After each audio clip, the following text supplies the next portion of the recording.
All right, y'all. Welcome back to the show. It's Anti-War Radio. I'm Scott Horton, and our next guest on the show is Eric Margolis. EricMargolis.com is the website. You can also read him quite often at LouRockwell.com. He's the author of the books War at the Top of the World and American Raj, Liberation or Domination, just back from Turkey and Egypt. How's it going, Eric? It's going great, Scott. I've had a fascinating trip, learned a lot. Well, what's going on in the world, Superman?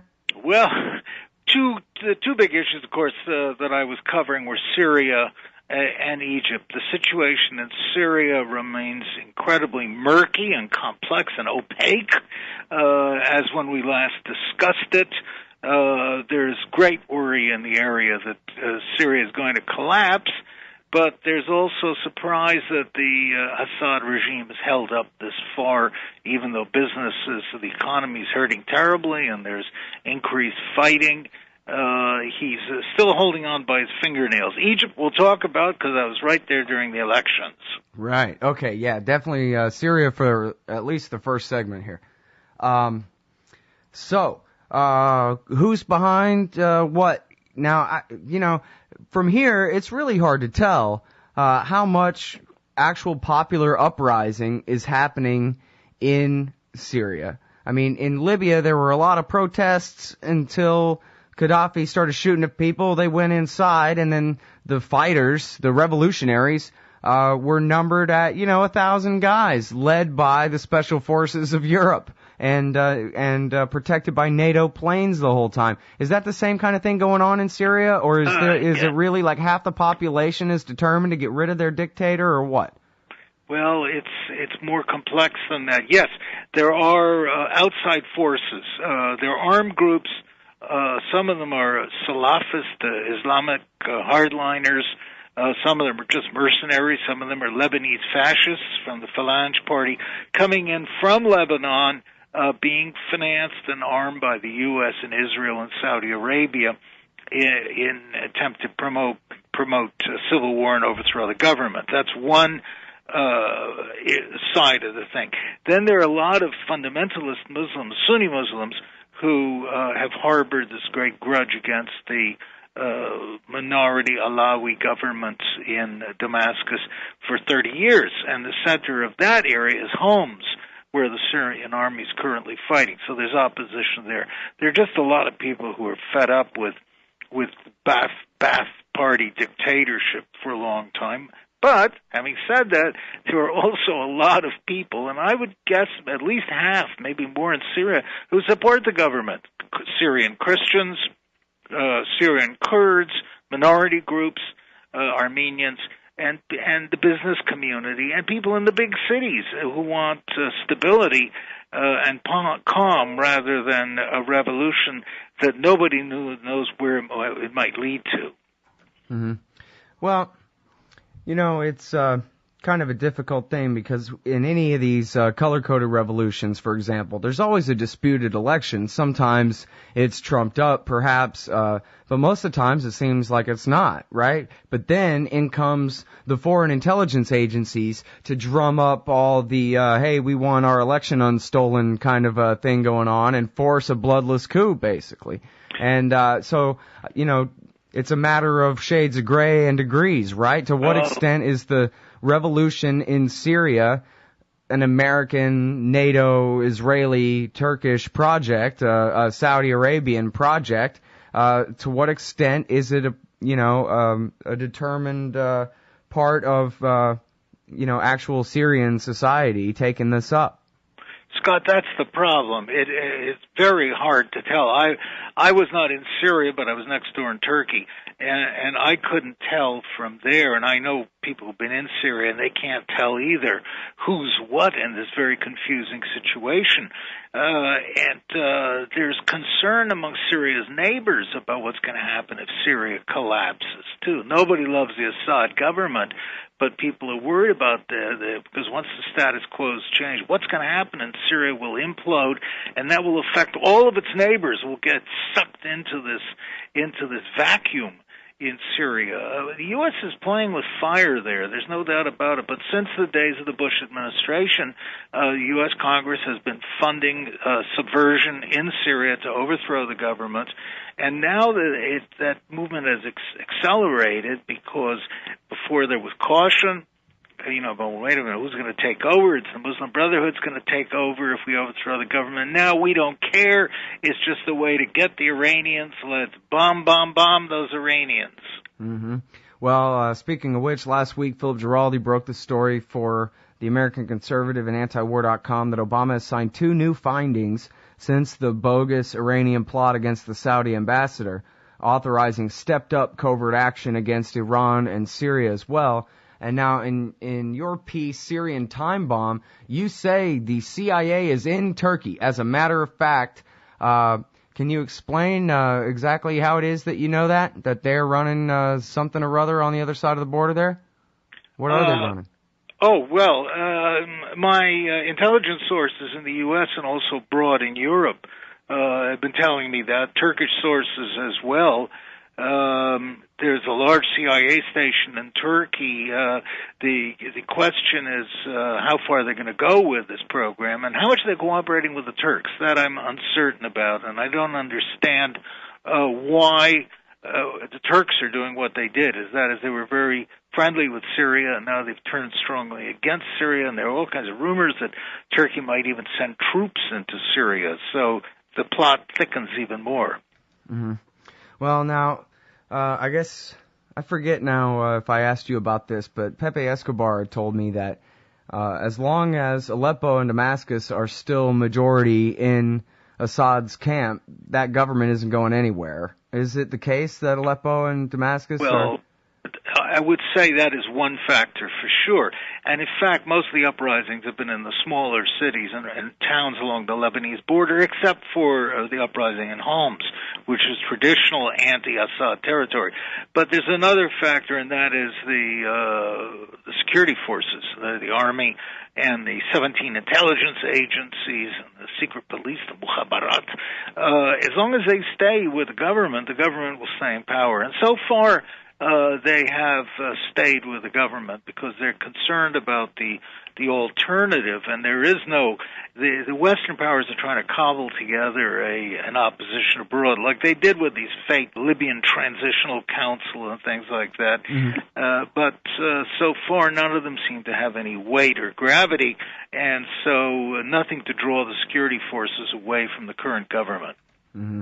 Well, and I don't know how it was that they were able to get Russia and China to vote for the Libyan thing on the UN Security Council, but in this case they would certainly have to just go the Bill Clinton route with the Kosovo bombing, and for that matter the George Bush with the Afghan war, of just going through NATO if they wanted to start providing air cover, which I guess they would have to if they're going to send in Turkish troops. Well, we're hearing exactly the same vocabulary about safe corridors for Syrian refugees. Well, there aren't very many, but there's talk coming out of NATO and certainly out of Washington that set up security corridors to allow free movement of Syrian refugees, and these would be policed by Turkish troops. And it's the same story with Iraq, with the no-fly zones. And, these are important because when you establish air power is a decisive element in the entire Middle East, military element. And once you set up a no-fly zone, you're effectively invading the third dimension of that country. Yeah. Well, and then as you say, all of this is really done with Iran in mind. Is that because they just figure if they can get the Assad regime to fall and Syria to come apart, that it'll provoke enough of a reaction out of the Iranians that they could finally, maneuver them into firing the first shot, supposedly, in the next war? There's that. There's the idea that Iran will be seriously weakened by the loss of Syria, the most important ally. Hezbollah will be cut off. The Israelis will be delighted. So the Palestinians will be left without Syrian support or a Syrian base. So it would be seen as a big victory by Washington. I wanted to ask you, Eric, about the parallels between the 1980s CIA-backed war the Mujahideen against the Soviet occupation in Afghanistan and the aftermath of that, where all these veterans of that war really didn't have anything to do except be crazy killer guys for a living for somebody. So they went off to Chechnya, they went off to Bosnia, they went back to Saudi Arabia. Some of them lived in Sudan for a little while till Bill Clinton had them kicked out and sent to Afghanistan. And they turned out to be a real problem. Now we've had a whole other decade of war, thousands and thousands of, somewhat religiously motivated so-called pilgrim types traveling to Iraq to be the so-called foreign fighters, the small percentage of the Sunni-based insurgency through those years that was known as Al-Qaeda in Iraq.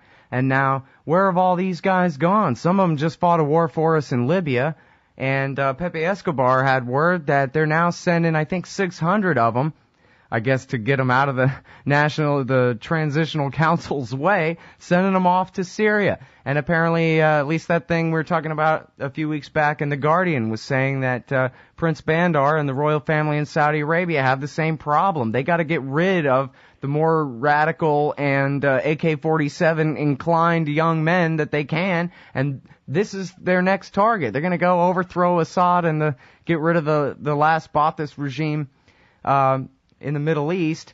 And then what, though? I mean, look at the backlash from the 1980s. What are we going to face down the road after Syria's torn apart by this whole new generation of, suicide bombing lunatics?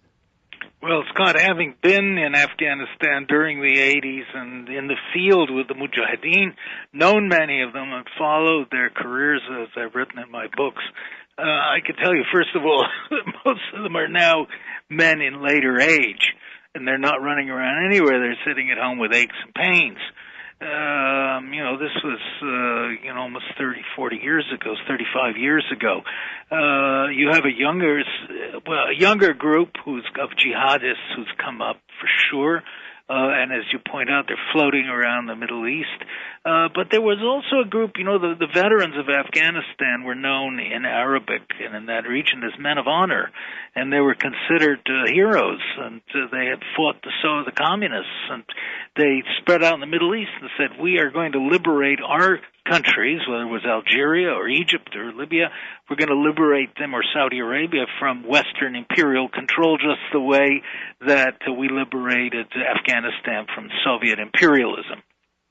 In fact, I'm using the exact words that were told to me by the teacher, the spiritual guide of Osama bin Laden, and so Sheikh Azam. So that was the mood, and most of these jihads failed, by the way. They certainly did in Algeria and Morocco, etc. The Western powers managed to crush them. These younger people are around. They're a factor, but they're not a decisive factor, but they certainly will continue to be a nuisance factor. Mm-hmm. Well, yeah, I remember a report in the Christian Science Monitor from 2005 that had the Israelis and the Saudis both did studies at the same time about the new jihadis, especially Syrians, Libyans, and Saudis who were traveling to Iraq to fight the Americans, and how they were all young guys. And the only role that the Afghan veterans of the 80s war played was in logistics and, making arrangements and contacts and this kind of thing. And it was this whole new generation that was going to fight. But, when you talk about, the local jihads failing, that was the whole argument of Ayman al-Zawahiri and bin Laden, right, was we have to attack the far enemy. We have to lure the Americans into our sand trap, bleed them to death, bankrupt them, force them out, and then we can wage our successful jihads. And it seems like didn't take too much time after the beginning of the end of the war in Iraq before that exact kind of thing started happening all across the Middle East. Look at who's winning in Egypt. The U.S. certainly fell into bin Laden's trap in that respect, like a bull in a china shop, and went charging in, bankrupted itself in the sands of the Middle East. Well, I've been writing for years. I wrote in my book, American Raj, I said, whenever there are free elections held in any of the countries in the Middle East, Islamists will win. And I don't mean scimitar-waving fanatics like we're always shown on U.S. TV, but I mean moderate Islamists who want Islamic social development in their societies, Islamic welfare, Islamic principles of family and jurisprudence. these people will win, and that's exactly what's happened in Egypt. 60% of the vote has gone to parties who call themselves Islamists, 40% to the moderate Muslim Brotherhood, and 20% to the more hardline Salafists called the Al-Nur Party. It speaks for itself. Democracy is spoken, and this is what we get. We have simply, by encouraging the Egyptian police state and police states in other Arab countries, we have prevented this democratic process from happening until now. Yeah, well, and just made things inevitably worse, just like economic intervention or anything else. I remember reading, before 9/11 happened, reading in Newsweek about Al-Qaeda terrorism and how the tradition in Saudi Arabia has been, if you say anything, they'll cut your head off. The only place where it's safe to dissent against the status quo is inside the mosques, or like the Freemason lodges of Germany back in the late 1700s, right? It's the only place where men are free to speak to each other. So then it all gets conflated together. The only people who ever organize a bull session based on what's really going on around here are the religious fanatics in the mosque, rather than any other part of what could be civil society. Well, the mosque was the only what the Islamists called their only sort of liberated ground where they could get together and talk even tentatively. Though the Muslim organizations were pretty well controlled in certain countries like Egypt and even Turkey before the AK revolution. But certainly Islam was the only place that gave an expression to people who wanted to change the order. And this is exactly what's happening now. But we're being told we are beginning a completely distorted view by the Western media, which is screaming bloody murder about the Muslim Brotherhood and the dangers of this. And in fact, it's a moderate movement. There may be fanatics within its ranks, but it is a moderate movement in the Egyptian context. It's a movement of older people. They're all mostly professionals, doctors, lawyers, engineers. It's called your grandfather's political party, and they are focused on social issues, not revolution. Well, but what matters to the United States and, of course, to Israel is the status of their peace treaty with Israel. And apparently there's already some trial balloons going on about we want to revisit that, the Muslim Brotherhood is saying. Yes, quite right, and totally reflecting Egyptian public opinion, which feels humiliated and enraged by the one-sided so-called peace deal that was foisted on Egypt. It was, I call it history's biggest bribe, well over $2 million a year to Egypt, to $2 billion a year to adhere to this peace treaty. And what's happening now is Egypt will want to revoke it or change parts of it, but there's no desire in Egypt right now to go to war with Israel. What will happen is that Egypt will start speaking more and more on behalf of the Palestinians. And the Israelis don't like that because they're trying to hide the whole Palestinian issue behind screaming about nuclear weapons in Iran. Egypt may reorient the discussion and start putting pressure on Israel to actually make a peace treaty with the Palestinians, and Israel's current right-wing leadership doesn't want that. Is the empire just going to use wheat as a weapon in that case? Certainly, it's one of the pressure points. We supply over half of Egypt's food. Egypt can't feed itself. It's over 80, 81, 84. Nobody knows. 85 million people. 97% of the people live on like 3% of the land in Egypt. Egypt has not been able to feed itself for the last 50 years, so it has been relying up until now on U.S. wheat imports, which were given, in fact, to Egypt, allocated by Congress, which gives the U.S. Congress a very powerful weapon, a grip on Egypt's jugular vein, because if the U.S. cuts off the aid that provides food to Egypt, which is the world's largest wheat importer, Egyptians will starve, or they'll have to find somebody else who's going to feed them. That's going to be very difficult. So Egypt is very vulnerable in this sense to American pressure. Mm-hmm. Bottom line, though, is you would say that the Muslim Brotherhood is not to be feared. They can be dealt with, no problem. They can be dealt with, and they should be. We should deal with this reasonable group, because if we don't, we're going to get the real extremists if we muck this one up. All right, well, I'm sorry we're all out of time. We're going to have to revisit this later on, but thank you so much for your time, and welcome back. Thanks, Eric Margolis, everybody, ericmargolis.com. American Raj is the book.